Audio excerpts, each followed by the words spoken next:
The Real McCoys, starring Walter Brennan, created by Irving Pincus. Want you to meet the family known as the Real McCoys. That's Grandpappy Amos, the head of the clan. He roars like a lion, but he's gentle as a lamb. And now here's Luke, who beams with joy since he made Kate Miss Luke McCoy. From West Virginia they came to stay in sunny California. Oh, Grandpappy Amos and the girls and the boys of the family known as the Real McCoys.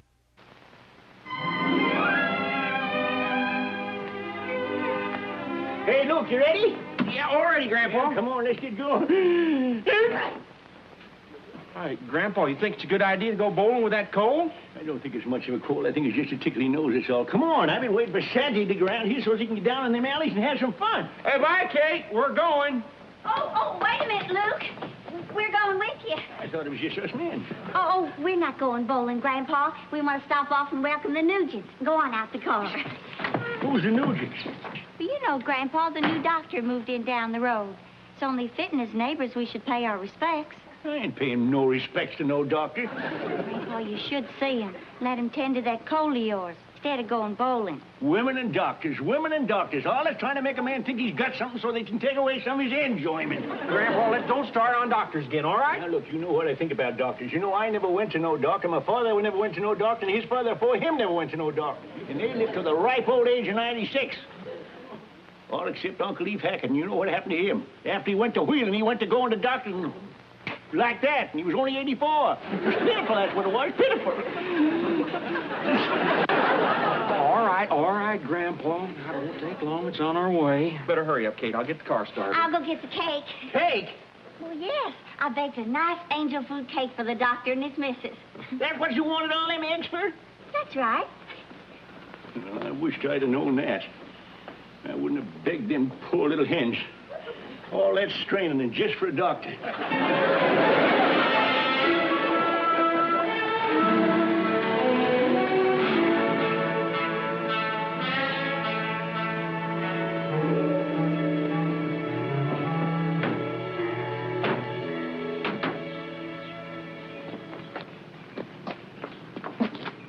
Come on, little Luke.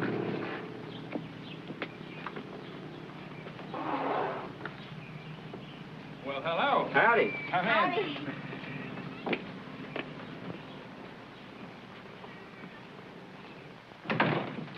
We're your neighbors from down the road. Oh. Yeah, here's your cake. Good luck and goodbye. Grandpa, we haven't even introduced ourselves yet. We're the McCoys. This is Grandpa Amos, and I'm Mrs. McCoy. My husband Luke and his brother and sister little Luke and Hassie. Well, I'm very pleased to meet you. Won't you come in the study? Why, thank you. What do you want to go in there for? You done given the cake. Grandpa, we'd love to come Right in. this way. We're looking forward to meeting Mrs. Nugent. Oh, I'm afraid I'll have to disappoint you. My wife isn't due to arrive for several days. Well, that's a shame. Then you won't be needing all that cake then. What's the matter? I'll just... Sounds like you're coming down with a cold there, Mr. McCoy. No, this ain't the doctoring kind of a cold.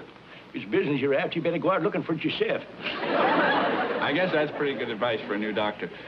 Well, if you'll excuse me, I'll put this in the kitchen. Sure seems young to be a doctor, though. Yeah, them young'uns, they're the worst kind. Fresh out of school, just itching to try out all them new diseases. Sure is some car, Doctor. That ought to win me many a race with the stork. Some doctor still believes in the stork.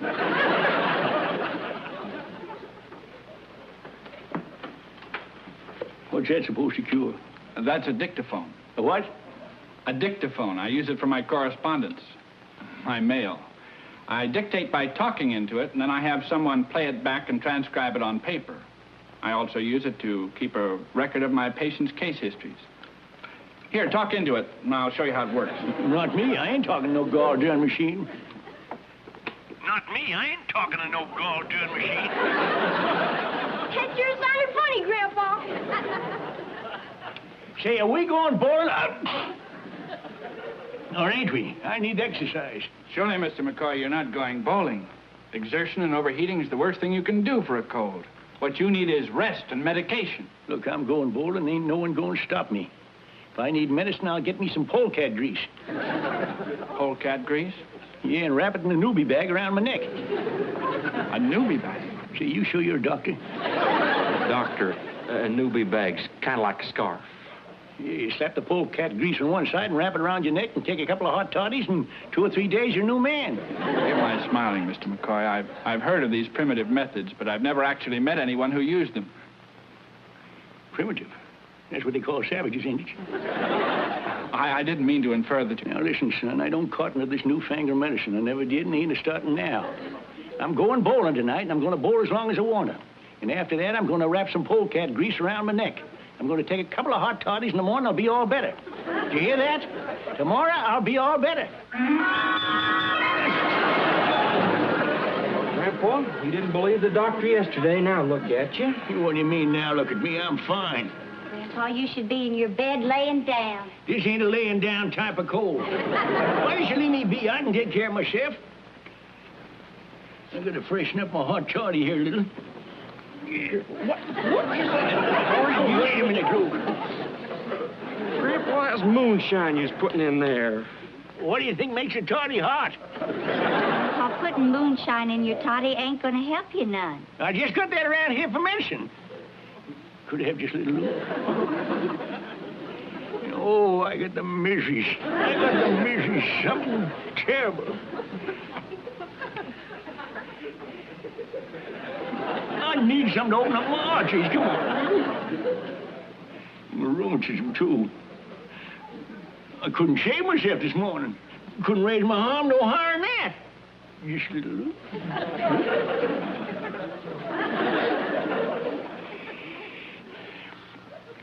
And that ain't the worst. My leg.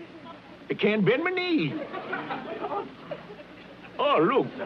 I think I ought to have some. Grandpa, if it's that bad, I'm going to go call Doc Nugent right now. I don't want no whippersnapper of a doctor around here. I'm doing all that mortal man can do. Now you leave me be.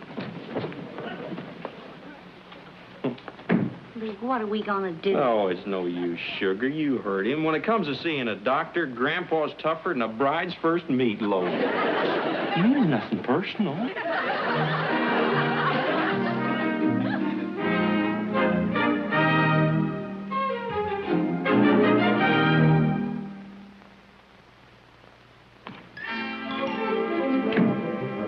Why, little Luke, what can I do for you? I need some medical advice, Doc. I see. Take a spill, hurt your leg? Worse than that, Doc. You don't leave my leg, it's all over. God, the misery's something fierce. Taking any medicine? A hot toddy and moonshine. Moonshine? Yeah, to open up the arteries and quiet down the rheumatism. You, rheumatism?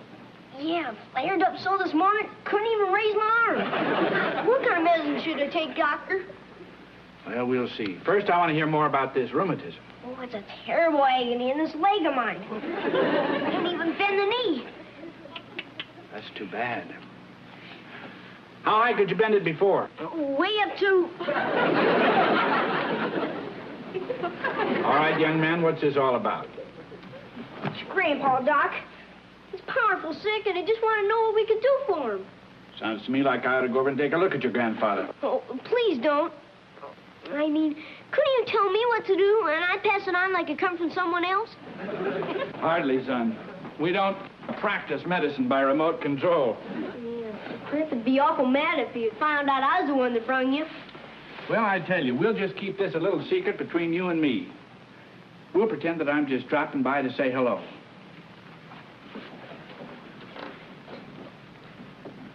Can I ask you a question, Doc? Certainly. What is it? Well, if Grandpa does find out it was me, you got a good pill that'll cure spanking pain? I think so.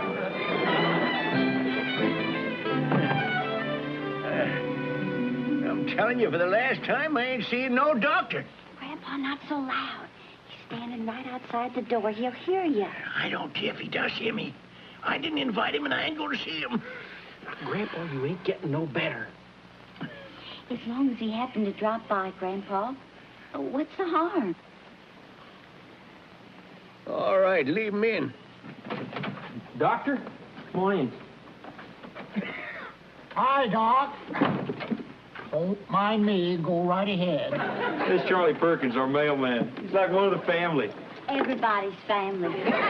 Don't pay him no mind. Just want to see how you do on your first case. Folks will be interested. That's a pretty nasty cough you have there. Is your throat sore? Grandpa, the doctor was nice enough to come. The least you can do is answer him. If he's a doctor, leave him find out what's the matter with me. You never hear of it asking a horse a lot of questions. Doctor, the cold seems to have settled in his leg. He says he can hardly move it. It's a very simple diagnosis. Obviously, Mr. McCoy, you ignored my advice and complicated your condition to the extent now you're suffering from an advanced infection. Doctor, what do you think's the best thing to do? Is it serious? I don't think so. An injection of penicillin should clean it up. An injection of penicillin? That's right. A shot. Shot? You ain't gonna stick that thing in me? Now, take it easy, Grandpa. Roll up his sleeve, please.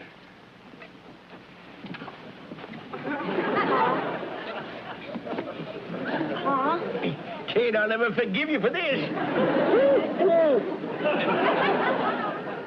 See, he was right. That didn't hurt hardly at all. Of course not. That was just the cotton. That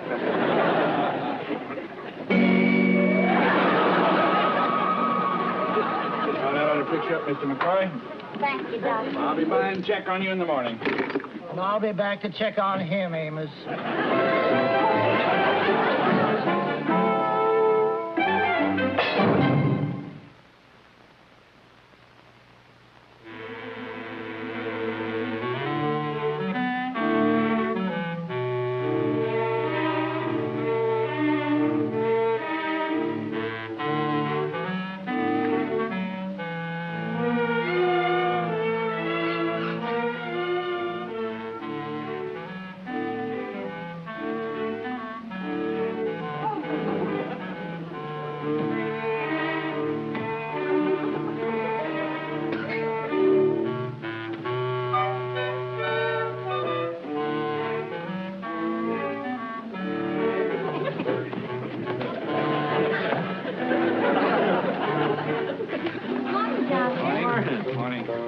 Charlie. Better check this gas bill. Seems awful high this morning. How's our patient this morning? Well, he's been sleeping most of the morning, but I just heard a noise in his room, so he must be up and around. Oh, I'm not surprised. Penicillin can certainly work wonders. It's a good thing we forced it on him. You know, quite frankly, if he'd relied on those primitive home methods of his, he'd still be a very sick man. It's amazing in this day and age how some people still resist progress. Of course, it's pure ignorance of what modern medicine is. I still can't get over how Grandpa carried on when you give him that shot. That's the way it is with these old-timers. Sometimes they're worse than babies. Doc, I'd like to be your second patient. Lugging this mailbag keeps giving me a bum shoulder. I used to go to old Doc Miller, but he's clear on the other side of town. I'd like to change to you. And I can guarantee a lot of other folks will, too. Well, thank you, Mr. Perkins. Drop by the office around 3 o'clock. I'll have a look at that shoulder. Now, if you'll excuse me, I want to check on my patient. Mr. McCoy.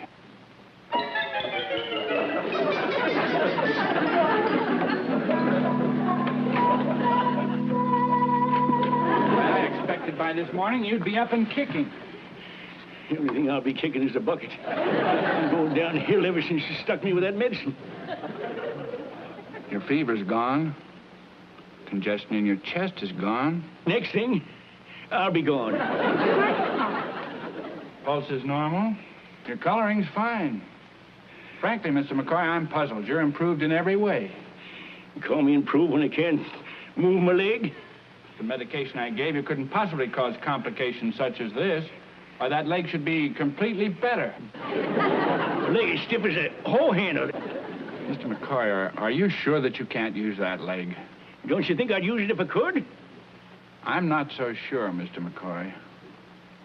Would you like me to call in another doctor for a consultation? Oh, no, I don't want no newfangled doctors, no wonder drugs.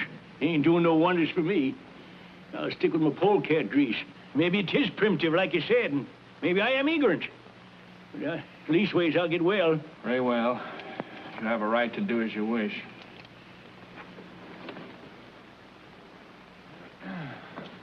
I'm sorry. So are we, Doctor. Doc, about that appointment of 3 o'clock, I just happen to remember that a cousin of mine coming in on the 2:10, and I'll be kind of busy today showing the town.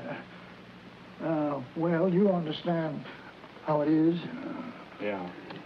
I understand how it is. Consider the appointment canceled.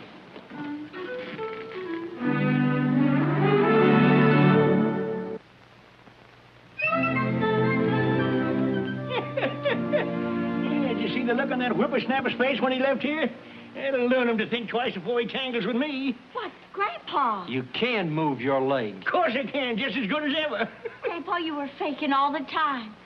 Why, I'm so ashamed of you. Why, he had it coming to him. I heard what he said. He said I was ignorant and I was scared and I was a baby. I sure put him in his place, didn't I? I don't know, Grandpa. Maybe you are a baby. What? So you got back at him just because your feelings was hurt. Well, what about somebody else's feelings? You realize what you done to Doc Nugent? He left here thinking his first case was a failure, thinking he made some kind of a big mistake. Just to satisfy your own pride. You went and ruined a man's career. Kate here. Listen to me. What is she talking about ruining a man's career? That is between me and him. With Charlie Perkins standing there listening to the whole thing? Well, it'll be all over town before sundown, and you know what that'll do to Doc Nugent's reputation. Oh, Grandpa, I always knowed you could be ornery, but doing a thing like this, oh... Luke, listen to me now, Luke! Hassie...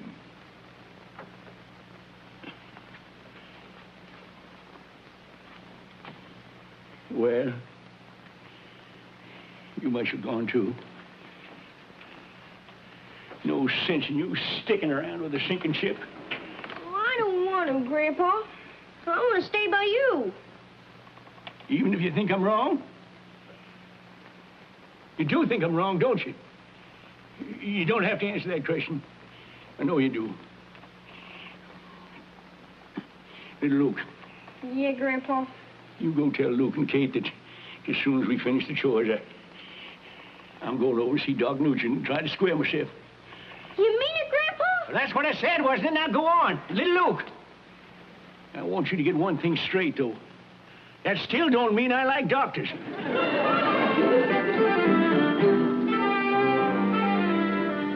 Poor Grandpa. Think we should have went in with him while he apologized? I think it only made him more nervous. Everything all right, Grandpa? Yeah, I got it off in my chest. Like they say, confession's good for the soul.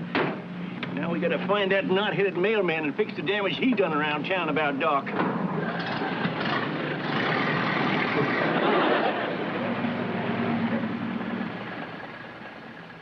It's Dr. Nugent. You told us you apologized to him. Grandpa, he wasn't even there. Now hold your horses. Oh, Let me Grandpa, tell save your breath. You already curved the truth so many times a day, it looks like a wagon wheel. Come on, Kate, let's go face the doctor and do Grandpa's job for Now, him. wait a minute. Yeah, well, at least he'll know there's some truth left in some of us, McCoys. Look, but you don't understand.